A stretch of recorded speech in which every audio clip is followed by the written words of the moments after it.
Bienvenidas, bienvenidos a esta nueva edición de Entrevistas CNN. Soy Isel Guerra y en esta oportunidad vamos a estar abordando los resultados de las elecciones, precisamente de los comicios legislativos provinciales de Buenos Aires, y lo que se entiende es una dura derrota para el presidente de Argentina, Javier Milei. Y para eso precisamente queremos conversar respecto de este tema, y ya estamos conectados a esta hora con Marina Lacalle, doctora en Ciencia Política, profesora de la Universidad Austral y de la Universidad de Buenos Aires, a quien ya vemos en pantalla. Muchas gracias, Marina, por acompañarnos en esta oportunidad.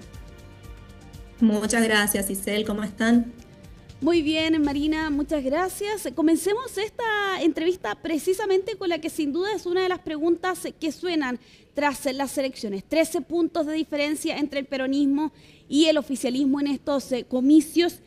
Para ti, ¿qué tan grande es realmente esta derrota para el presidente de Argentina, Javier Milei? ¿Podemos hablar realmente de un terremoto político? ¿Cómo lo ves tú?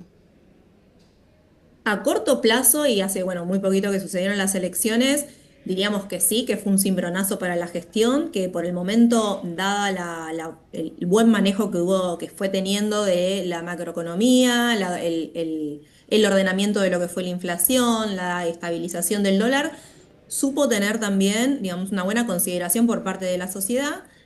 Pero bueno, esto fue la primera vez que el gobierno de Milei se enfrentaba nuevamente a las urnas. Sabemos que elecciones durante los periodos presidenciales, en realidad los periodos de los poderes ejecutivos, son una puesta en juego, digamos, a ver, como un termómetro en realidad, de cómo se mide lo que la gente percibe de este gobierno. Con lo cual, a corto plazo te diría que sí, que es un cimbronazo político importante. De hecho, el presidente ya dio los primeros indicios de que esa crisis, por más de que Milei hacia afuera diga que van a seguir endureciéndose, etcétera, hacia adentro sí hubo movimientos. Los primeros indicios que tenemos es, por un lado, el presidente canceló una visita a España donde se iba a reunir con partidos de ultraderecha, se queda en Argentina, se reunió con gobernadores.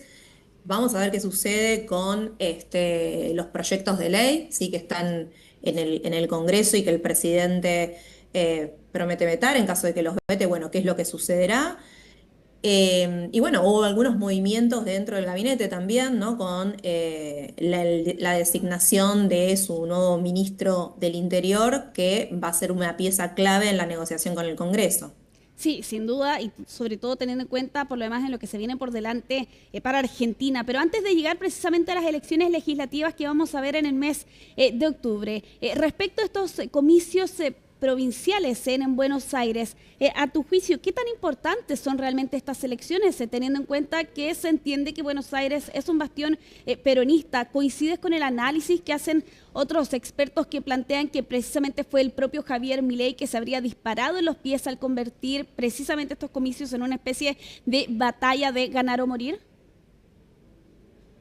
Coincido parcialmente con eso. Por un lado, te explico en qué baso mi coincidencia parcial. Como bien decís, la provincia de Buenos Aires es históricamente un bastión peronista. El PJ en sus diversas versiones, digamos, como Frente para la Victoria, hoy Frente Fuerza, no me acuerdo cómo es el nombre que tuvieron en esta elección, lo que fuera, siempre ha sido un partido predominante, ¿sí? Recordemos que en el único periodo donde el peronismo no gobernó fue durante los 4 años de gobierno de María Eugenia Vidal, que pertenecía a Cambiemos. Después, siempre peronismo. Entonces, eso por un lado. Para ganar una elección nacional, si nosotros tenemos un país federal donde sabemos que las provincias son importantes, los gobernadores son actores clave y definen mucho de la agenda del presidente, y específicamente definen mucho de lo que son los procesos electorales. Y lo que nosotros llamamos en Argentina, la provincia de Buenos Aires es una de las 4 patas de la mesa electoral. ¿Qué quiere decir esto? Son 24 provincias, pero de estas 24 provincias hay 4 distritos que son fundamentales si un partido político quiere ganar la presidencia, ¿sí? La ciudad de Buenos Aires, Santa Fe, Córdoba y, por supuesto, la provincia de Buenos Aires. Entonces, se pegó un tiro en las piernas, es relativo, ¿sí? También esperar que en la provincia de Buenos Aires suceda lo mismo que sucedió hace un año y medio cuando Javier Milei gana las elecciones, o que suceda lo mismo que sucedió en 2015 cuando María Eugenia Vidal ganó la gobernación, yo diría que está un poquito atado, ¿no? Con piolines, diríamos acá, ¿no? Está un Mm, poquito así entre alfileres. ¿Por qué? Porque también es, a ver, esos protagonismos que vienen de otros partidos políticos en ese distrito son muy sensibles a estos cambios rotundos de la opinión pública, ¿sí? Eso por un lado. Después por otro, ya nos metemos en cuestiones más técnicas o diría más de la micropolítica, que si miramos, en vez de ver la foto grande, ¿no? Nos miramos un poquito más en detalle qué es lo que sucede. Bueno, vamos viendo que en contrapartida, obviamente es algo que hoy el gobierno no va a analizar como algo positivo porque el cimbronazo es fuerte y ver la provincia teñida en su mayor parte de celeste fue un impacto fuerte obviamente para todos los partidos políticos, pero principalmente para el oficialismo. Si miramos a nivel micro, la provincia de Buenos Aires, sabemos, se divide en diferentes secciones. Las secciones más populosas, las más importantes, si son aquellas del conurbano, es decir, para los hermanos chilenos que quizás no están tan familiarizados, tenemos la ciudad de Buenos Aires, que es así de chiquita, pero tiene 10 millones de habitantes, y la provincia de Buenos Aires que tiene aproximadamente 12, 13. El conurbano es la frontera con la ciudad de Buenos Aires. Sí, es lo que nosotros llamamos el gran territorio metropolitano de la ciudad, ¿no? Incluso se los considera un poco porteños también. Después tenemos todo el interior de la provincia. El interior de la provincia no tiene la misma mm. densidad poblacional que tienen estos principales cordones del conurbano, ¿sí? Entonces se da históricamente en la Cámara de Diputados de la provincia una sobrerepresentación del Partido Radical, que es históricamente el partido opositor al PJ. Sí, entonces, históricamente hemos visto la Cámara de Diputados provincial pintada de dos colores, digamos, en su gran mayoría, ¿no? PJ, UCR. ¿Qué pasa? En esta última elección, ya lo vimos en la anterior, pero esta última elección quedó validado de alguna manera como la Libertad avanzó, valga Sí. la redundancia, sobre ese territorio que históricamente era un bastión radical. Entonces, esa sobrerepresentación que antes beneficiaba al radicalismo, hoy beneficia a la Libertad Avanza.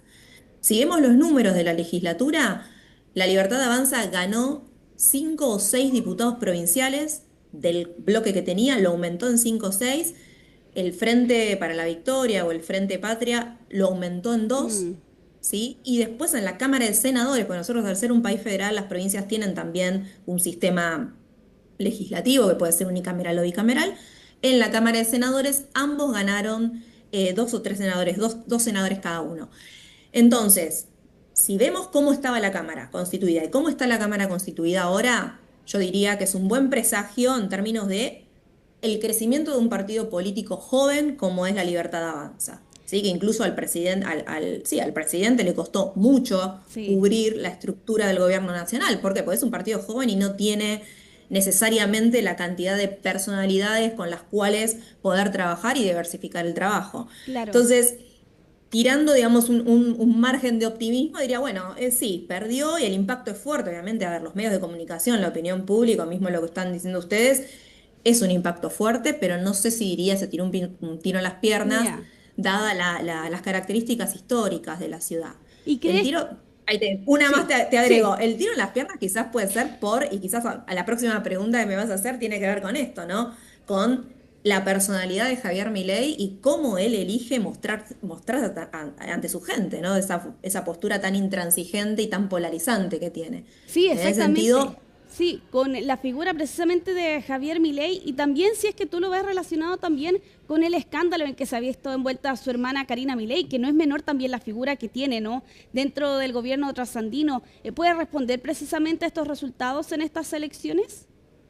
totalmente, a ver, el escándalo con las, eh, no eran las bitcoins, me salen bitcoins, pero bueno, estas nuevas monedas virtuales, el escándalo con su hermana y el famoso 3% de pedido de coimas, sobre todo en el ANSES, que es un organismo que estaba siempre bastante cuestionado, son cosas que sí o sí afectan negativamente la imagen de los partidos y de los candidatos y de los líderes no peronistas. Mm, Y esto yo no lo veo tanto porque al peronismo se le permite, sino más bien porque siempre la oposición al peronismo, también dado por la cantidad de representantes que provienen de este partido, que han tenido causas penales por ese tema, por temas de corrupción, pero en general la oposición levanta esta bandera de transparencia, de democracia, de respeto a las instituciones, etcétera. Entonces, si ese es tu caballito de batalla, vos tenés que estar impecable, Claro. ¿no? Y recordemos que Milei, uno de sus caballitos de batalla, aparte de ser eso, fue: yo soy distinto, yo voy contra la casta política, que es corrupta, que están todos contaminados. Entonces, ¿qué pasa? Estás mostrando que tu hermana está en la misma línea.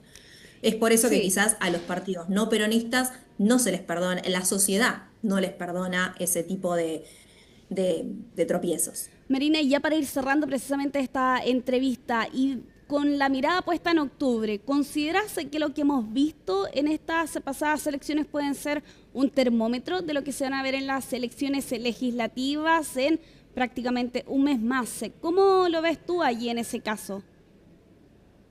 Ahí lo veo, es un termómetro, sí, pero lo veo de forma también un poco más relativa, porque de nuevo ahí va a votar todo el país, Claro, ¿sí? Eso por un lado. Por otro lado, digamos, tengamos en cuenta que la provincia es históricamente peronista. Ganar en la provincia es dar un batacazo, ¿sí? Es algo que o tiene que estar muy, muy mal la situación en la provincia, pero si no hay mucha resistencia, pero aparte porque el PJ tiene armado una estructura también fuerte, ¿no? A nivel local, digamos. Tengamos en cuenta que no solamente el presidente y los gobernadores, sino también en Argentina hay un poder muy fuerte de los intendentes, los famosos varones del conurbano, ¿no? Y eso también, por eso lo traigo a cuenta, porque esto también va a tener un efecto en las elecciones que tengamos en octubre.